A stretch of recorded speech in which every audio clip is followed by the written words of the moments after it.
Sehr gut. Gut, mit dem wollen wir anheben. Seid alle gegrüßt.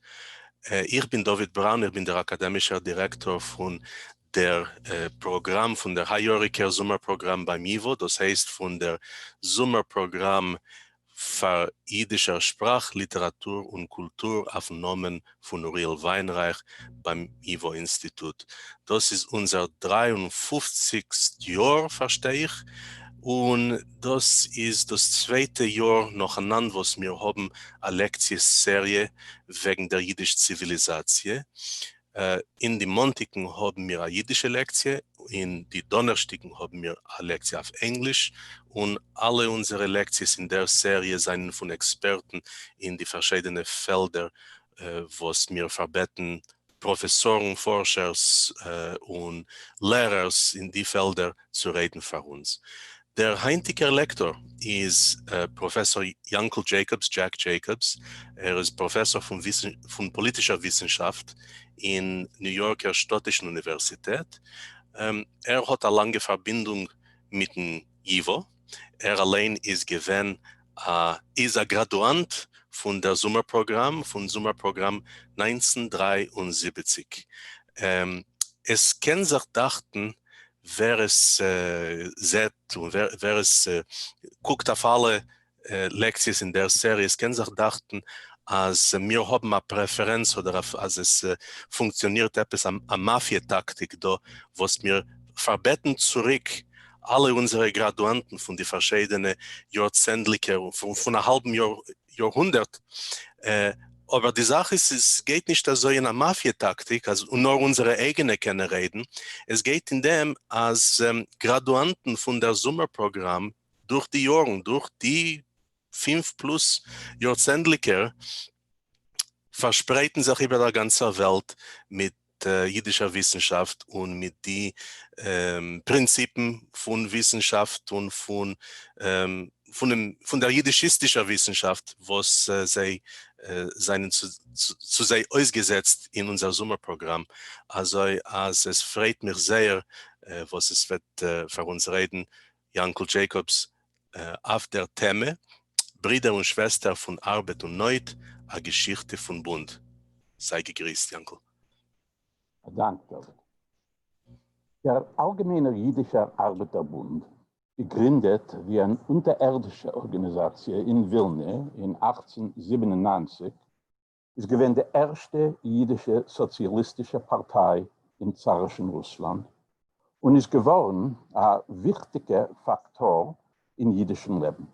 Er hat geholfen, organisieren die russische Sozialdemokratische Arbeiterpartei. Er hat organisiert Selbstschutzgruppen, welche haben verteidigt jeden von Pogromtschikes und hat gespielt eine bedeutende Rolle in der russischen Revolution von 1905. Beim Sommeranheb hat der Bund nicht gemacht, keine nationale Forderungen. Die bundischen Pioniere haben sich gesehen wie ein Teil von einer allweltlichen sozialistischen Bewegung. Sie haben gemeint, als seine Rolle ist gewesen, das Organisieren jüdischer Arbeiter, so wie andere haben organisiert deutsche oder polnische Arbeiter. Sie haben sich zuerst konzentriert auf allgemeine Ziele, das heißt, auf Bauen eine revolutionäre Bewegung.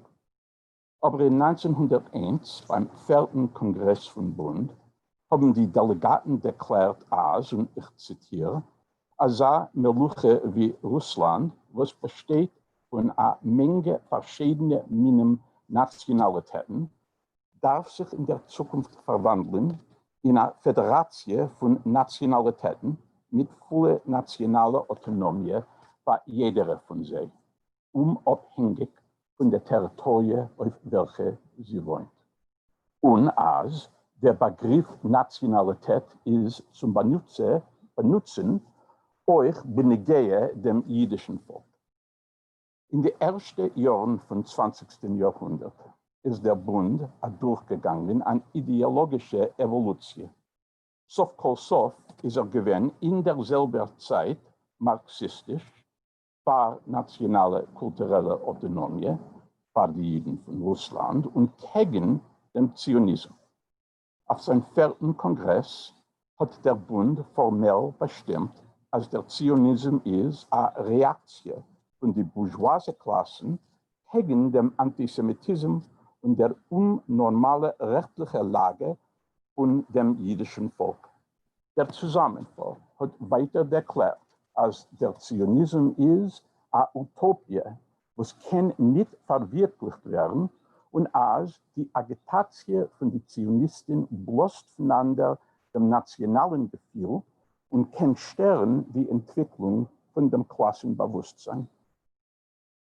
Der Bund hat abgeworfen Wladimir Lenins Stellungen i legabe der nationalen Frage, i legabe der Organisation von der russischen Sozialdemokratischen Arbeiterpartei.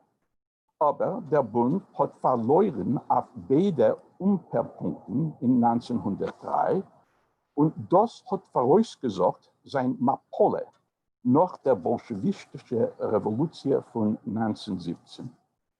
Berühmte Bundisten haben vermischt das bolschewistische Überkernisch und Unheil an. Henrik Ehrlich, der Marschall, hat erklärt, als die Bolschewikis haben nicht gehabt das Recht zu reden im Namen von der russischen Arbeiterklasse und als die bolschewistische Macht hat nicht kein Scheiches mit proletarischem Sozialismus. Andere bundische Führer, zum Beispiel Wladimir Medem und Denis Michalewitsch, seine gewähnt Masken mit Ehrlichen. Aber in 1918 hat sich der Bund, wie viele andere sozialistische Parteien über der Welt, angeheuben, sich zu zerspalten. Bei der 12. Konferenz von Bund im April 1920 haben eine Mehrheit der Delegaten gestimmt für ein Eintreten in der russischen kommunistischen Partei. Eine Minderheit hat gegründet eine neue Organisation, der Sozialdemokratische Bund. Aber die dosige Organisation haben die Bolschewikis erklärt für illegal. Aktivisten vom Sozialdemokratischen Bund seien geplockt geworden. Ein großer Teil von den gewesenen Bundisten, welche seien geblieben in Russland, haben sich abgekehrt von politischen Aktivitäten. Aber in unabhängigen Polen hat der Bund geblieben. Zwischen beiden Weltmilchames ist die jüdische Bevölkerung von Polen gewesen die größte jüdische Bevölkerung in Europa. Und in Polen in die 30er Jahren vom vorigen Jahrhundert ist der Bund geworden, beim Sof von die 30er, die mächtigste Partei auf der jüdischen Gas in solchen Städten wie Warschau, Łódź, Wilna, Lublin und Białystok. Ich will heute herumreden die Frage, wie erklärt man die Nitzkoines und Ergreichungen auf der jüdischen Gas von einer Partei mit marxistischen Wurzeln, eine Partei, was hat eine starke antizionistische Ideologie und welche ist geführt geworden von Menschen, welche sein Gewinn im ganzen weltlich orientiert. In derselben Zeit muss man zugeben, als der polnische Bund ist nicht gewähnt erfolgreich in allen Teilen von Polen und auf alle Fronten. Was seien gewähnt die Begrenzungen von dem polnischen Bund? Wo und in welche Sphäres ist durchgefallen? Die Akademiker, welche haben geforscht den Bund in Polen, heben gewöhnlich an mit Wahlresultaten.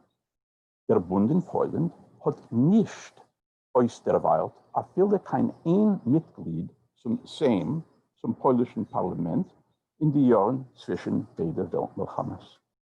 Andere jüdische Parteien, zionistische, fromme, seien gewähnt mehr erfolgreich in die dosige Arena. Die Resultaten für bundische Kandidaten in 1919, das heißt in die ersten Wahlen in unabhängigen Polen, kann man teilweise erklären wie ein Resultat von scharfen Chalukideen in dem Bund.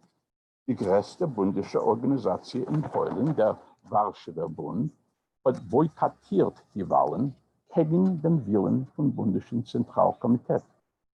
Die bundesche Organisationen in Lublin und Chelm haben angenommen dieselbe Stellung wie die Warschauer. Aber die bundesche Kandidaten seien euch durchgefallen in 1922, sie haben gekriegt mehr wie 80.000 Stimmen.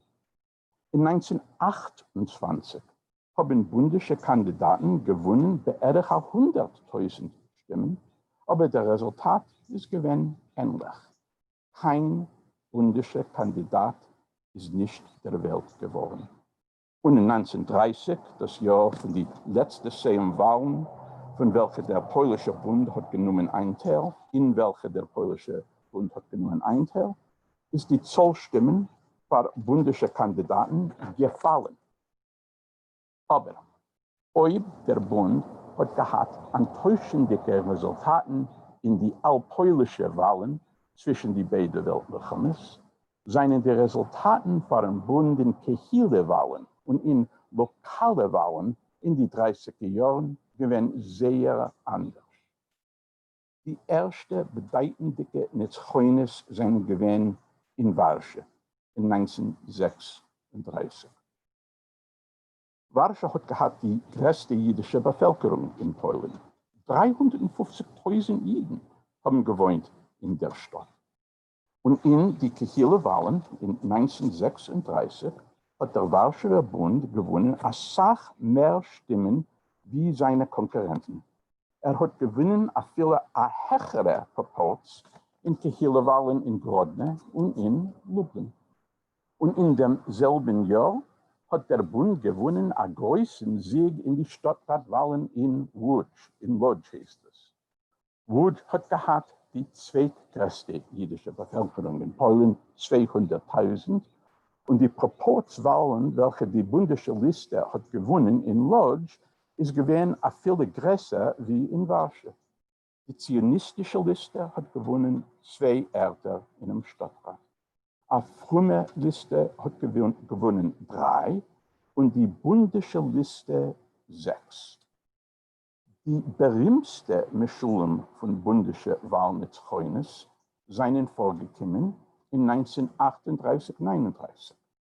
In Warschau, in die Stadtratwahlen, welche seien abgehalten geworden in 1938, hat die bundesche Liste gewonnen mehr wie 61% von den Stimmen für jüdische Listes. Bundisten haben euch gewonnen in Łódź, in Wilno, in Białystok, in Lublin und in solche kleinere, aber bedeutende Orte wie Zamość und Rodem. In Galizien, welche hat gehabt besondere politische Traditionen, seien die Zionisten gewesen stärker wie die Bundisten, aber auch viele in Galizien hat der Bund im März 1939 gewonnen mehr Stimmen wie früher in gewisse Orte, wie zum Beispiel Tarnów, das heißt Tarne. Forscher von politischem Judentum, Forscher von polnischem Judentum, habe ich gewollt sagen, Forscher von polnischem Judentum haben von lang anerkannt als bundesche Kandidaten haben gewonnen gewisse lokale Wahlen. Aber die Sibes von die dosige Wahlnetzchoines und die Bedeutung von den Wahlresultaten werden debattiert heute. Professor Ezra Mendelssohn hat gelegt den Tropf auf 3 Sachen. Die führende Rolle, was der Bund hat gespielt in dem Kampf gegen Antisemitismus, das Gefühl zwischen polnischen Juden, als der Bund hat gehabt, Alliierte zwischen die polnischen Sozialisten und als die anderen jüdischen Parteien haben nicht gehabt, kein Polaken nehmen zu gehen zum Tisch und eine Desillusionierung mit Zionismus. Noch 1936. Die britische Palästina-Politik hat erstickt jüdische Einwanderung kein Palästina in die Jahren.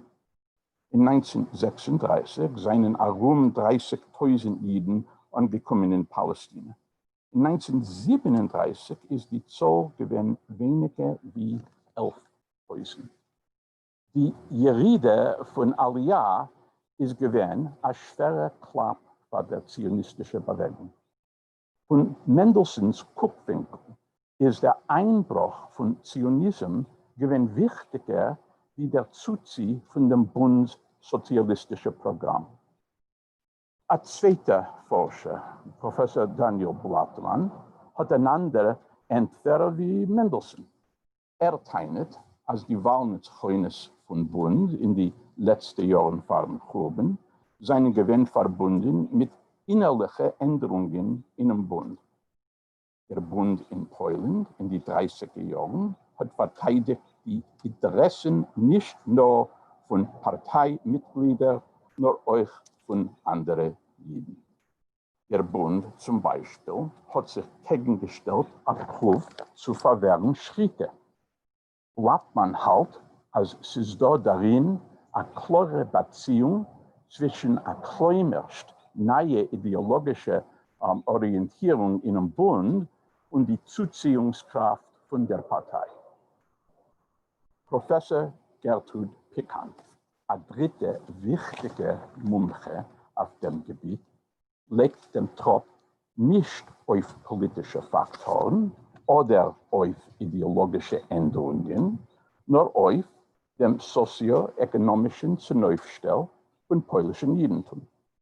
In die 30er Jahren ist die Zolllohnarbeit zwischen polnischen Juden geworden etwas höher.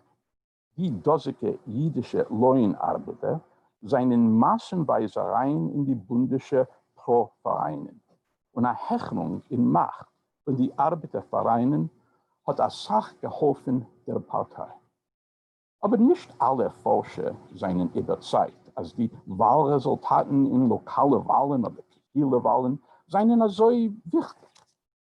Professor Anthony Polanski zum Beispiel teilt, als die politischen Meinungen von polnischem Judentum haben sich stark und oft gebeten. Und als die bundesche Wahlnutzgeheimnis weisen nicht dafür an auf langtermige Tendenzen. Ich auf der anderen Seite halt, als die bundesche Wahlnutzgeheimnis seinen Jahrgewinn verbunden mit langjährigen und tiefen Neigungen. Und als wir können das sehen durch Studieren die Netz von Organisationen, welche haben herumgeringelt den Bund.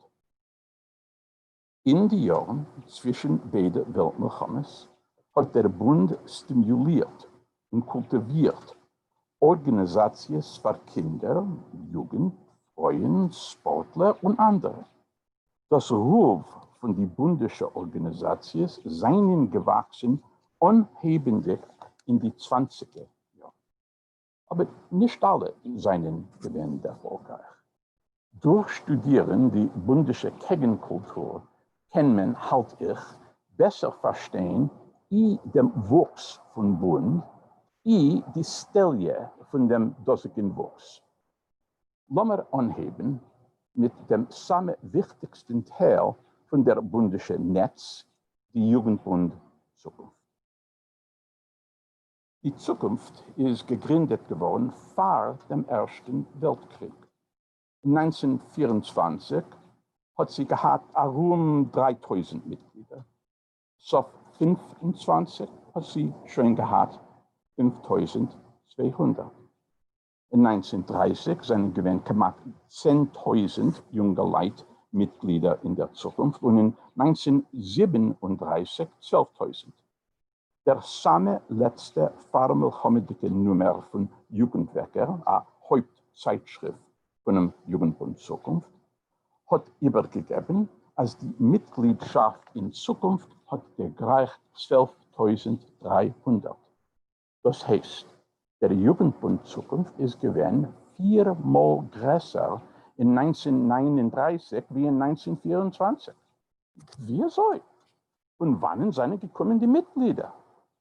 Ein Teil, versteht sich, seine gewesen junge Leute, welche seien wie Kinder gewesen Mitglieder in SKIF, die Bundesche Kinderorganisation, Sozialistische Kinderverband.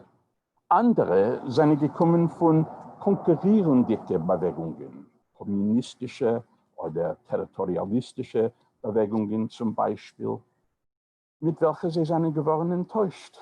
Und anhalbendig mit den Mitte 30er Jahren hat der Jugendbund Zukunft euch zugezogen Elementen, welche seinen früher gewähnt äußer sein Wirkungssphäre. Sie ist organisiert geworden, eine Gruppe in Warschau, die Arkadi-Gruppe, einen Namen gegeben nach die Pionär von Bund Arkadi Kreml. Die Arkadi-Gruppe zunächst gestellt durch junge Männer und Frauen, welche seien gehortet geworden in fromme Kreisen, haben gelernt in Yeshivas oder in Beis Yankov Schulen und welche seien zugezogen geworden zu bundischen Ideen. In derselben Zeit hat die Zukunft euch angehoben zu ziehen, junge Juden, welche seien gewinn mehr akkulturiert wie die meisten Zukunftisten. In 1938-39 hat der Jugendbund Zukunft angehoben herausgegeben eine Zeitschrift auf Polisch, Wolne Młodzież, freie Jugend. Was hat zugezogen junge polnische Juden zu der Zukunft? Die Jugendbund Zukunft hat gegeben junge jüdische Arbeiter ein Gefühl, als sie seien ein Teil von einer mächtigen Bewegung. Eine Bewegung, was geht bergauf. Eine Bewegung, was hat Freund über die sozialistische Welt.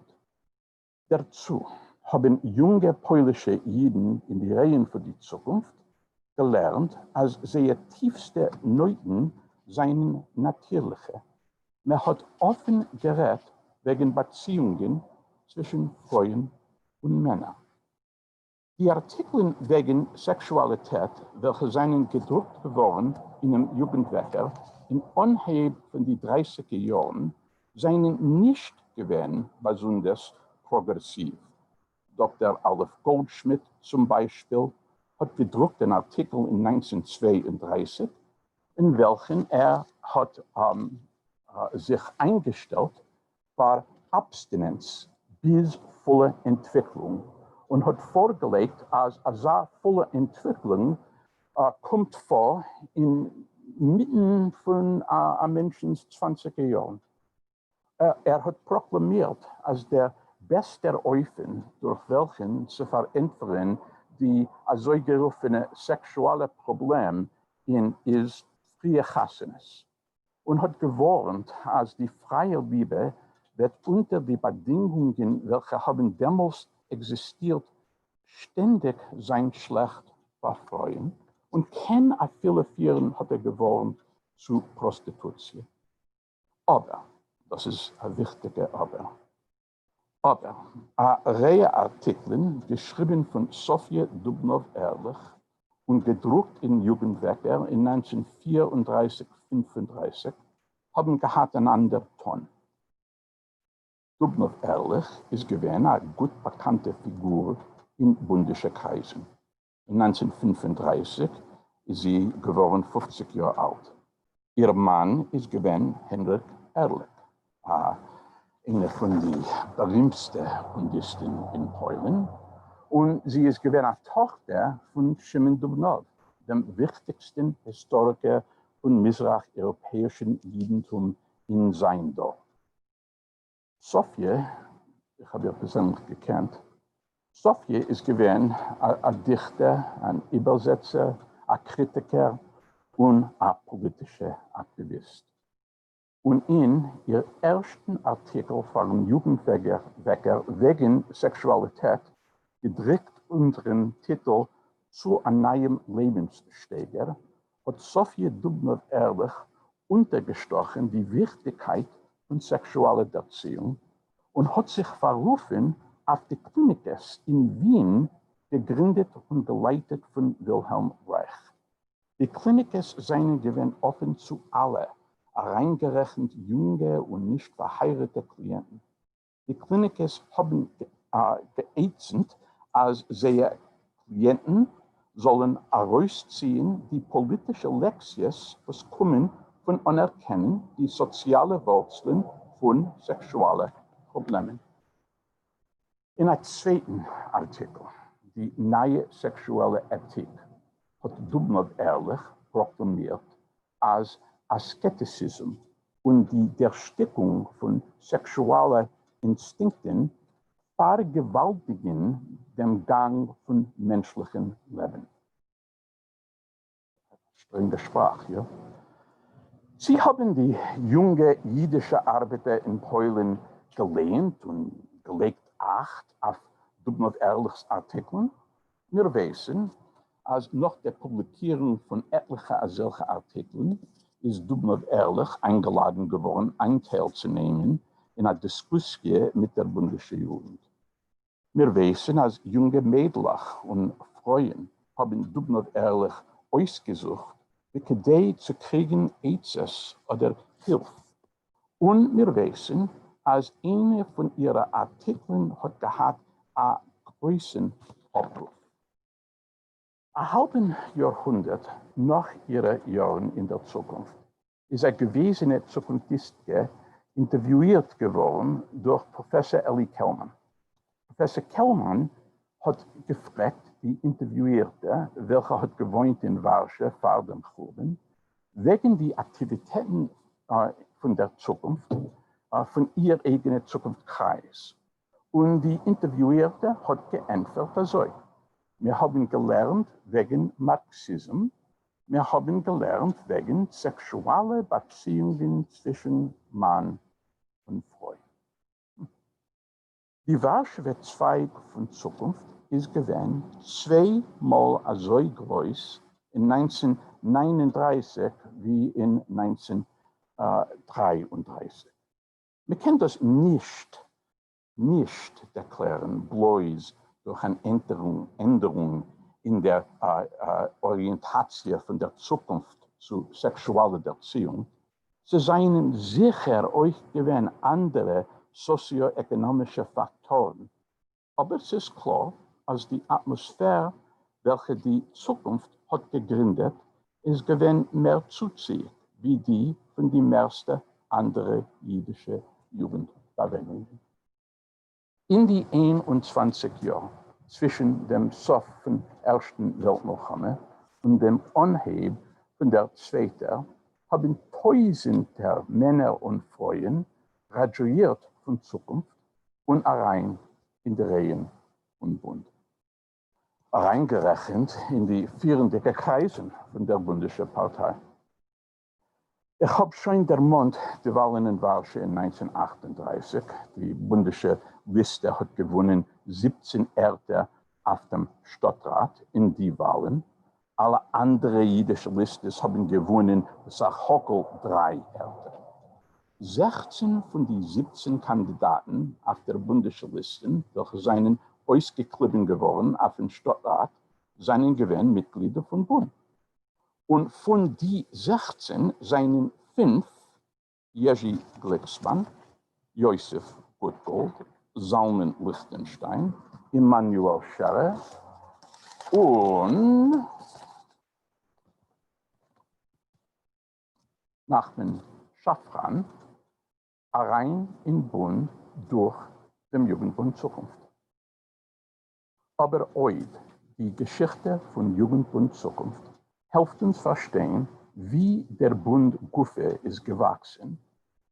Beweist die Geschichte von JAF, die Bundesche Frauenorganisation, die Grenzen von der Bundesche Gegenkultur. Jüdische Arbeiterfrau, JAF, ist gegründet geworden in 1925. Zu seinen gewähnt Frauen zwischen die Führer von Polnischen Bund, Sarah Schweber, ein Mitglied vom Zentralkomitee, Esther Ewinska, ein Mitglied von Warschauer Stadtrat, Bella Shapiro, ein Führer von Bund in Lublin, Anna Rosenthal, eine führende Bundistke in Wilna, Rosa Eichner in Lodz, Rivka Antmann in Bialystok, zwischen anderen. Aber die Zahl Bundistkes in ungesehenen Positions ist gewesen klein. Und die Zahl Frauen, welche haben Anteil genommen in bundischen Kongressen oder in die Kongressen von den professionellen Vereinen, ist euch gewesen klein. Dina Blond, welche ist geworden Führerin von JAF, hat geschrieben in 1926 als die besondere Frauenorganisation hat gemusst beschaffen werden, zu lieb dem, weil die Arbeiterin beteiligt sich noch zu wenig in der allgemeinen Bewegung. Gleich nach seiner Gründung hat JAF proklamiert, als die Organisation wird etablieren Bibliotheken und Lehrsäle, wird organisieren Kursen, Reises und Konzerten und als der Ziel von solchen Aktivitäten wird sein, zu ermöglichen, als jüdische Arbeiter freuen, wollen einsehen seine eigene Bedeutung und seine Rolle im Leben. Ja, hat etabliert Jasles, Hockheimen für junge Kinder in etlichen Städten und Sommerlagers für ältere Kinder. Die Organisation hat gestützt Aktions für gleiche Löhne bei der Arbeit, sich eingestellt für die Verspätung von Informationen wegen Kindle-Kontrolle und gefeiert dem Internationalen Frauentag. Ja, hat debattiert allgemeine politische Fragen und probiert mobilisieren Mitglieder zu Wahlen für bundesche Kandidaten. Aber JAF ist etabliert geworden nur in den 20er Jahren und ist geblieben sehr klein. In 1929 zum Beispiel wissen wir genau, als JAF hat gehabt 616 Mitglieder in ganz Polen. Und JAF ist damals, das heißt in 1929, gewesen tätig in nur 4 Städten: Warschau, Łódź, Lublin und Wilna. Und wir wissen euch, als in 1935 hat JAF in Wilna gehabt rund 100 Mitglieder. Der Jugendbund Zukunft, wie wir haben schon gesehen, hat gehabt etliche Zeitschriften. JAF hat keinmal nicht ausgegeben, kein Journal oder Zeitung. Im zarischen Russland hat der Bund zugezogen als Sachfreuen. Ein Wissenschaftler hat geschätzt, als Freuen seien gewesen bereits 1/3 von allen Mitgliedern in Russland. Aber so wollte die Proporz gewesen höher wie die Proporz von Freuen in ähnliche nicht-jüdische Parteien, wie zum Beispiel die russische Sozialdemokratische Arbeiterpartei. Bundistkes im zarischen Russland, seine gewesen Redner, haben gearbeitet in unterirdische Druckereien und haben geschmuggelt Gewehr und Literatur. Aber in die 20er und 30er Jahren ist der polnische Bund gewesen eine legale Partei, nicht eine unlegale. Es hat in allgemein nicht gehabt und nicht gedarf kein unterirdische Druckereien und nicht gedarf und nicht gehabt kein Schmugglers. In zarischen Russland seien eine Sache von den Bundistkes gewesen jung und ohne Kinder. Aber JAF ist gewesen besonders verinteressiert, nicht nur in jüdische Arbeiterinnen, nur euch in die Freuen von jüdischen Arbeitern. JAF hat gezielt auf Freuen, welche haben schon Kassene gehabt, Freuen, welche seien gewesen Mames und Freuen, welche haben nicht gearbeitet außer dem Stub. JAF hat Geschichte Organisatoren von Tier zu Tier und die Organisatoren haben berichtet, als sie seien nicht gewesen Herzlochig. Die Organisatoren haben angegeben, als Freuen, welche sie haben probiert verbieren, haben vorerst gehabt Schwierigkeiten beim Nehmen die Zielen von JAF und seinen Gewinn übergeladen. In 1939 haben berühmte Bundisten und unbekannte Mitglieder dies debattiert auf die Spalten von der Bundesche Neue Volkszeitung, die Sibes war der kleine Zoll Freuen im polnischen Bund. Chaim Shin Kasztan, ein gut bekannter bundischer Pädagog und ein Gründer von CISHO, die Netz von jüdischen weltlichen Schulen in Polen, hat beschuldigt, jüdische Freuen in Polen in sein zu assimilieren und der Fall nicht gehabt kein größeren Interesse in jüdischen Unionen. Rute Batchan-Berman, welche ist gewesen tätig im Bund, zuerst in zarischen Russland und später in Polen, und welche ist gewesen eine oft Rednerin bei öffentlichen Sitzungen von JAF, hat geantwortet, als Freuen haben das Gefühl, als die Männer in dem Bund haben nicht zu viel Zutreu in die Fähigkeiten von Freuen und als das hat gestärkt das Gefühl von Minderwertigkeit zwischen die Freuen. Andere haben euch Anteil genommen in der Debatte und präsentiert sehr eigene Meinungen. Aber alle haben gemusst zugeben, als JAF hat sich nicht durchgebrochen zu einer größeren Eule. Der Jüdische Arbeiterbund in Russland, welche ist gewesen eine Massenorganisation, welche hat prätendiert auf 33.000 Mitglieder bis der Revolution von 1905, war riesige Zahl für eine legale Partei. In zarischen Russland hat der Bund gehabt als Sachfreuen und sie ist gestützt geworden durch aggressere Proports von Freuen. Aber nur ein bescheidener Proports von polnischem Judentum hat gestützt den Bund in die 20er Jahre. Der Bund ist geworden stärker in Macht zwischen beiden Weltmohammeds. Die Vergrößerung in der Mächtigkeit vom polnischen Bund ist verausgesagt geworden und gemutigt geworden durch den Wuchs von gewissen Organisationen, welche seien gewesen non verbunden mit der Partei. Der Jugendbund Zukunft ist gewesen eine von sie. Morgenstern, eine bundesche Gesellschaft für physische Erziehung und SKIF, eine bundesche Bewegung für Kinder, wollen euch gewesen passige Beispiele. Die Wahlsiegen von dem Bund in die Jahre 1936-39 seien gekommen auf die Spuren von der Erfolgreichen über eine längere Zahl Jahren von Jugendbund Zukunft und andere Organisationen und Institutionen. Der Fall kann man sagen, als ein Teil von den Ausführungen von Ezra Mendelssohn oder Anthony Polanski, Forscher, für welche ich habe dem größten der Herz, ein Teil seien nicht bestätigt geworden. Die Wahlsiegen von bundischen Kandidaten in die Jahren 36-39 seien nicht gewesen kein Abneig, sie seien gewesen verbunden mit langjährigen Prozessen. Gertrud Pickans Erklärung von bundischen Wahlsiegen, welche ist verbunden mit Änderungen in der sozioökonomischen Struktur von polnischen Judentum, welche hat stark geholfen der professionellen Bewegung von den jüdischen Arbeitern, ist eine gute.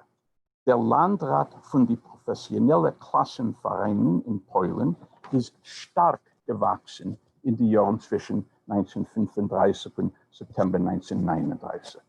Die Landrat hat gehabt in 1937 72.000 jüdische Mitglieder und mehr wie 99.000 in 1939. Bundisten haben vernommen führende Posten in dem Landrat. Aber die größte Wuchs von den jüdischen Arbeitervereinen ist gekommen in derselben Zeit wie die bundesche Wahl Nitzchoines, nicht vor die Dossige Nitzchoines. Aber ob die der Folgen von Zukunft, von SKIF und von Morgenstern haben vorgelegt, als der Bund wird weiter wachsen, ist der Durchfall von JAF gewesen eine Warnung. Der Bund und die Netz von Organisationen welche haben herumgeringelt der Partei, hat kultiviert Werten und Gedanken, welche haben sich scharf differenziert von den Werten von den katholisch dominierten Institutionen von Polen und euch von dem Ruf jüdischer Institutionen. Bundisten seien gewesen erfolgreich in Zuziehen Kinder, Jugend und andere und haben stimuliert eine Gegenkultur. Aber nicht allen ist es gefallen.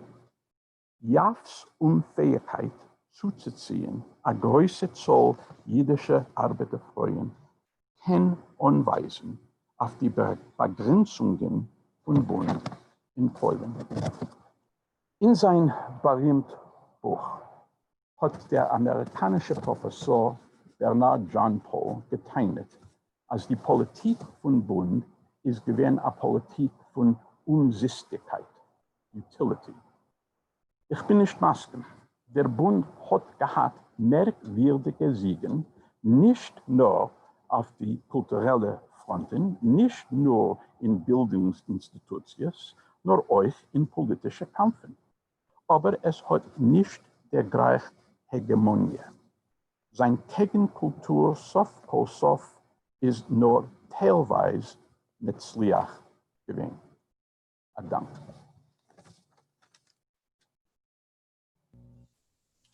Dank, Janko. Ihr hört mich, ja? Ja, gut. Danke. Ihr habt herausgebracht Punkte, was wären sehr wenig herausgebracht in Diskussionen von Bund, in allgemeine Diskussionen und auch in die wissenschaftliche Diskussionen. Ist das gewesen stark interessant. Es fragen etliche Menschen ein paar Fragen. Die erste Frage, was ich sehr auf den Ekran ist, von Herschel Hartmannen. Und ich will da und dort will ich überformulieren etwas oder rüberstellen von Englisch oder eine andere Sprache auf Jiddisch. Das euch. Ich habe Zutritt zu die Q&A, zu die Fragen. Herschel Hartmann fragt wegen der Beziehung vom polnischen Bund zu dem spanischen Bürgerkrieg 1936 bis 1939. Was hat er zu sagen auf der Thema?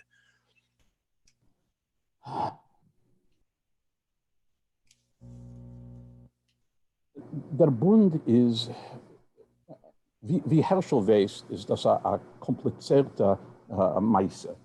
Der Bund ist gewesen non politisch mit einer von den Parteien, welche ist gewesen tätig in Spanien, das heißt dem PUM. Und der Bund hat gestützt die Stellungen von PUM mit Wörtern, wurde gesagt. Sie seien nicht gewesen als Sachbundisten, welche sind gefahren von Polen, kein Spanien in Zeit von Bürgerkrieg. Sie seien gewesen etliche und sie seien gewesen bundische Leiter und bundische Journalisten, welche seien gefahren, zu kämpfen in Spanien. Aber wie Herschel weiß, haben als Sachkommunisten gefahren, kein Spanien. Ich wollte nicht gekannt sagen als Sachbundisten haben gefahren. Ideologisch seien sie gewesen sehr nah zum aber sie haben gekämpft mehr mit Wörtern, wurde gesagt, wie mit Wichsen in der Hand. Gut. Noch eine Frage. Ja, als man soll verallgemeinern, welcher Status, der legale Status oder der unlegale Status, ist gewesen gesinnter für den Bund? Für den Wuchs, für den... Nun, der Bund ist gewesen größer im zarischen Russland in 1905, wie wenn es ist in Polen. Ich meine, also ich habe schon gesagt, als in zarischen Russland in Zeit von der ersten russischen Revolution, hat der Bund erklärt, als hat 33.000 Mitglieder. Und ich meine, also, das ist berecht gerecht. Das ist sehr, sehr Sache. In Polen hat keinmal nicht gehabt mehr wie 20.000.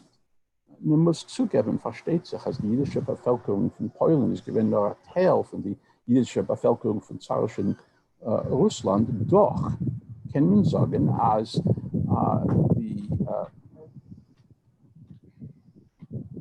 der Bund ist mehr erfolgreich in gewissen Rahmen in zarischen Russland wie in Polen.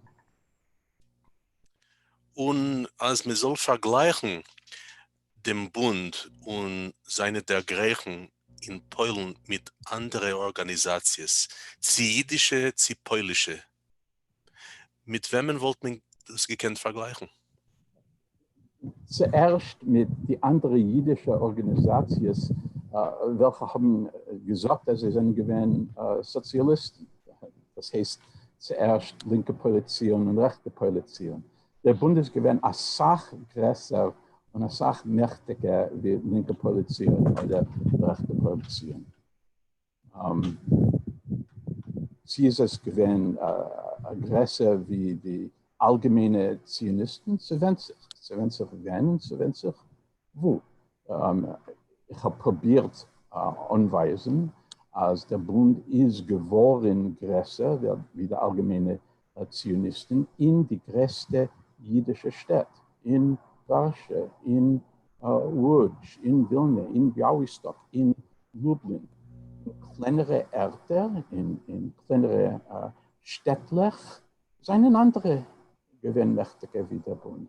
Aber Jeden sind gekommen zu den größeren Städten und sind weg von den kleineren Orten in den 20er und 30er Jahren. Und der Bund ist geworden etwas größer im Vergleich mit ihren Konkurrenten. Ja, Sachgrößer zum Beispiel wie die Territorialisten. Dort zum Beispiel. Und Carol Shaw, ein Student, der in unser Sommerprogramm fragt, wegen der Beziehung zwischen dem Bund und Polizien. Allregulaches. Ja, in allgemein ist die Beziehung nicht gewinnt kein Gute. In allgemein hat der Bund gemeint, als Polizien ist gewinnt mehr nationalistisch wie sozialistisch, ist gewinnt näher zu den Klassenfeind vom Bund wie zu anderen Arbeiter. So sind gewinnt gewisse Fallen, wenn der Bund hat gearbeitet zusammen mit den Polizionisten in gewisse Städte, aber in allgemein sind die Beziehungen nicht gewinnt gut. Der Bund hat gewollt haben Feind, hat gewollt sein Land nicht zur Polizei, nur zum PPS. Und das ist euch gewesen, ein verschleppter Krieg, kann man sagen. Sie sind gewesen gute Jahre und schlechte Jahre. Ist das gewesen wichtiger für den Bund wie der Bundesbeziehungen zur Polizei oder zu anderen Parteien? Von bundischen Guckwinkel ist der Bund zuerst eine sozialistische Partei, nicht zuerst eine jüdische Partei. Und wie ein Teil von einer allweltlichen sozialistischer Bewegung hat der Bund gemeint, als es ist wichtiger, als der Bund soll haben Non-Beziehungen mit sozialistischen Parteien in Polen und äußer Polen, wie mit anderen jüdischen Parteien, wo sie sollen nicht sein. Gut, wir haben eine weitere Frage von Herschel Hartmann. Wie also wollt ihr charakterisiert das Bewusstsein wegen dem Bund in Amerika, das heißt zwischen Amerikaner und Juden? Wenn, wollte ich geantwortet, euer meint in 1905 oder in 1935 ist der Bewusstsein sehr, sehr groß. Zuerst, weil sie seien gewesen als Sachbundisten oder gewesene Bundisten, welche haben emigriert, kein Amerika. Zuerst noch dem Durchfall von der Revolution von 1905. Und sie haben gebaut wichtige Organisationen.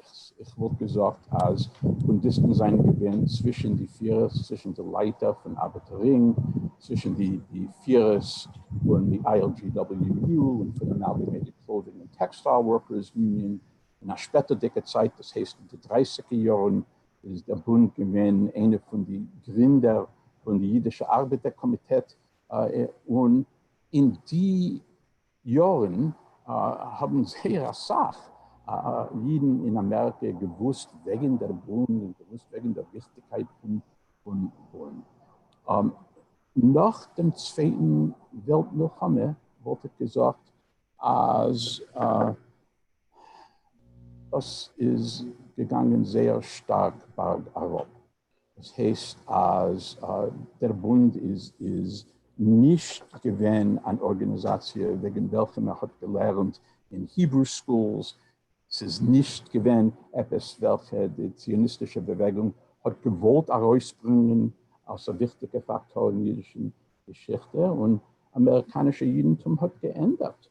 Und in den Jahren, wenn amerikanische Juden haben geändert, sehr Klassenstelle, sehr ideologische Begriffen. Das heißt, in die 50er Jahren und 60er Jahren wird gesagt, als die Zahl Menschen, die sind gewesen, bekannt mit dem Bund, ist geworden etwas kleiner. Ja? Letztens, halte ich, ist da ein gewisses Interesse. Und ich weiß, als sie sind da, jüngere Menschen, jüngere Kreisen und jüngere Forscher, welche haben ein starkes Interesse im Bund. Sie ist das eine Massenbewegung? Nein. Wir reden nicht wegen einer Massenbewegung von Arbeitern und Bauern, aber wir wollten bekannt sagen, als Interesse in die Ideen von Bund, in die Geschichte von Bund ist größer jetzt, wie es ist gewesen mit der 40 oder 50 oder 60 Jahren zurück. Fein. Es fragt uns Anna Karl wegen Beziehungen von Bund mit Argentinien. Ich habe schon den Mund, als sie sind gewesen, Bundisten, welche haben emigriert in Amerika. Und sie sind gewesen andere Bundisten, welche haben emigriert in andere Länder, reingerechnet Argentinien. Und in Argentinien haben die gewesenen Bundisten gebaut, seine eigene Organisationen, Kulturinstitutionen, haben gehabt Zeitschriften, und es ist gewesen eine Zeit, wenn sie sind gewesen ein Faktor im Leben von argentinischen Judentum. Ich weiß, als es wird in Gießen herauskommen, ein neues Buch von Frank Wolf auf Englisch, was hat zu tun mit bundischen Immigranten in verschiedene Länder, reingerechnet Argentinien, und ich meine, das wird sein interessant und wichtig. Und gegen der Monnen dem PPS und dem Bunds Strebungen mitzuarbeiten, wie Greg Hughes fragt wegen die faktische Beziehungen zwischen die zwei Bewegungen, zwischen die zwei Organisationen.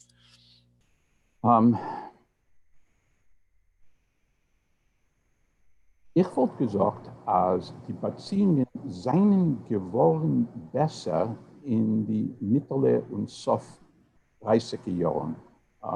Der Bund und PPS hat probiert, gehen zusammen in Wahlkämpfen, haben marschiert zusammen auf den 1. Mai und haben gehabt Beziehungen zwischen der Führers. Und ich bin bekannt mit gewissen Orten, das heißt gewisse Städte, wo PPS hat das auch geholfen, dem Bund. Ich habe früher den Mund, als in allgemein, wollte man bekannt sagen, als Galizien ist nicht gewesen ein Teil von dem Herz von der bundischen Bewegung. Sie sind nicht, der Bund ist nicht gewesen so groß in Galizien wie in Warschau oder Lodz oder Białystok. Aber wie ich habe schon der Mond, in den soft 30er Jahren hat der Bund gewonnen, sehr ein großer Wahlsieg in Tannenhof. Wie soll? In Tarnow hat der Bund gehabt gute, nonnte und persönliche Beziehungen mit PPS. PPS hat geholfen dem Bund und der Bund hat geholfen PPS und zusammen haben sie eine Sache getan. In anderen Orten sind die Beziehungen nicht gewesen so gut.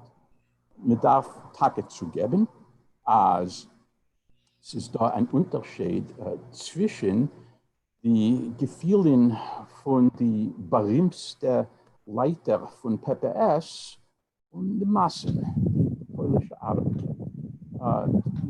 Zwischen polnische Arbeiter, sie haben gefunden, gewisse, welche sind gewesen, haben gehabt antisemitische Gefühle, versteht sich. Sie haben gefunden, gewisse, welche sind nicht gewesen zufrieden mit Arbeiten zusammen mit dem Bund. Ja, das hat passiert und das ist gewesen eine Störung, das ist gewesen ein Problem. Aber ich wollte gesagt, als in die mittleren und soft 30er Jahren seien die Führers von PPS geworden warmer zum Bund. Sie haben gemeint, als der Bund in den soft 30er Jahren ist nicht gewesen, also tief radikal wie früher, und es ist da eine nähende Beziehung zwischen dem Guckwinkel von PPS und dem Guckwinkel von Bund. Dank. Es fragt uns weiter Ari, ist das unser Ari Ferguson von der Sommerprogramm.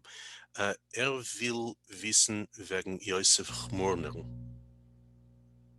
Chmurner ist gewesen Leiter von einer von den Praxis in dem Bund.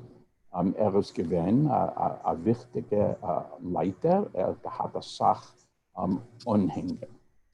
Mehr wollte ich nicht gekannt sagen jetzt. Ich bin nicht so gut bekannt mit seiner Biografie, wie ich das sagen werde. Gut, Ari wird das auf Neues forschen und zurückkommen zu uns und halten eine Lektion wegen dem mit der Zeit. Er fragt aber weiter wegen dem Benutz von Jiddisch in bundische Kreisen in Israel. Was könnt ihr uns erzählen wegen der Politik, wegen der Parsche? Sie sind schon gewesen Bundisten in Eretz Israel vor der Gründung von Medinas Israel. Aber sie sind gewesen nur gezählte Bundisten.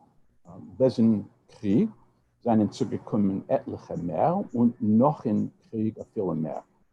In den 50er Jahren und in den 60er Jahren sind gekommen ein Medinas Israel Juden von Polen und von anderen Orten, welche sind gewesen nun zum Bund, Juden, welche sind einmal gewesen aktiv in Zukunft, welche sind gewesen in einem Medem-Sanatorium. Und der Bund ist geworden eine kulturelle und eine politische Organisation. Sie hat gehabt in Tel Aviv ein eigenes Gebäude auf Kalische Gas. Formell ist es gewesen ein Arbeiterring-Gebäude, unformell ist es gewesen der Zentrum vom Bund in Israel. Und sie haben herausgegeben eine Zeitung, eine Zeitschrift, nicht eine Zeitung, sondern eine Zeitschrift auf Jiddisch Lebensfragen, sehr eine gute Zeitschrift, was hat zugezogen eine Sache Lehner, gehalten Lektions, gehabt Konferenzen. Eine gewisse Zeit haben sie ja viele probiert zu haben eine Liste in Knesset-Wahlen. Aber sie haben nicht zugezogen einen Jüngeren da. Und der Gruppe von Bund in Israel ist mit der Zeit geworden etwas kleiner. Und in die Zeiten, wenn es geworden kleiner, wollte ich gesagt, als die jiddischistische Komponente von sehr Guckwinkel ist geworden wichtiger und in einer gewissen Maß wollte ich gesagt, als der politische Komponente ist geworden schwacher. Ja, sie haben gekannt zuziehen Menschen durch Konzerten, sie haben gekannt zuziehen Schreiber und so weiter, sie sind nicht gewesen zu viel Menschen, welche sind gewesen jüdisch Redner und welche sind gewesen non-politisch zum Bund. Versteht sich, ich bin gewesen in Israel etliche Mal gewohnt dort eine gewisse Zeit, gewesen ein Redner zwischen in bundischen Kreisen in Israel. Ich habe gut bekannt Yitzhak Ludin zwischen anderen. Und sie haben getan das, was sie haben gekannt getan. Aber sie sind gewesen clean und soul und mit der Zeit geworden älter und schwacher. Ja. David Rosenberg von London fragt wegen der Wirkung von die Publikations, die bundische Publikations auf der Verspätung von der Bewegung. Öfter ist die Frage, ich teile das nur aus, ich weiß nicht, das ist Rosenbergs Frage, nur soll es sein, als die Bewegung hat geschaffen die Publikations oder die Publikations haben geschaffen und verspricht die Bewegung? Ich verstehe Davids Frage ein bisschen anders, weil ich persönlich bekannt mit ihm und ich weiß, als David ist einer von den wichtigsten Herausgeber von einer Zeitschrift, was ist bundisch orientiert. Jewish Socialist Kritik, sie kommt daraus schon eine längere Zeit. Und ich meine, als Davids Frage ist, nur wie wichtig ist eine Zeitschrift in Stimulieren der Arbeit von einer Bewegung, von einem größeren Kreis. Und ich meine, als für den Bund ist es gewesen sehr, sehr wichtig. Sie sind gewesen, als Sache mehr Lehner von den wichtigsten bundischen Zeitungen und Zeitschriften wie Mitglieder von dem Bund. Als Sache mehr Menschen haben gelehnt, neue Volkszeitung tagtäglich in Warschau, wie Mitgliedschaft in der Warschauer Bund. Und durch die Zeitungen und durch die Zeitschriften hat der Bund gehabt einen Einfluss, eine Wirkung auf größere Kreisen und auf die Ideen von Menschen, welche sind nicht gewesen Bundisten, aber haben gewollt hören, was die Bundisten haben gehabt zu sagen. Zu David zuerst, Yasha Koyach war, das heißt zu David Rosenberg, Yasha Koyach war dein Arbeit, deine wichtige Arbeit, es ist Tage wichtig, damals ist es gewesen wichtig und heutzutage bleibt es wichtig. Professor Jacobs, Jankel Jacobs, einen größten Dank für eure Beteiligung in der Lektienserie. Ihr seid der letzte Lektor in der Serie. Das ist zum Bedeutung der letzte Montag von unserer Montigen mit der jüdischen Lektie. Sie gewinnen Vergnügen zu hören, dem Überblick über den Bund. Wir danken euch sehr. Es ist gewinnen gut, euch zu haben. Zurück in das Sommerprogramm.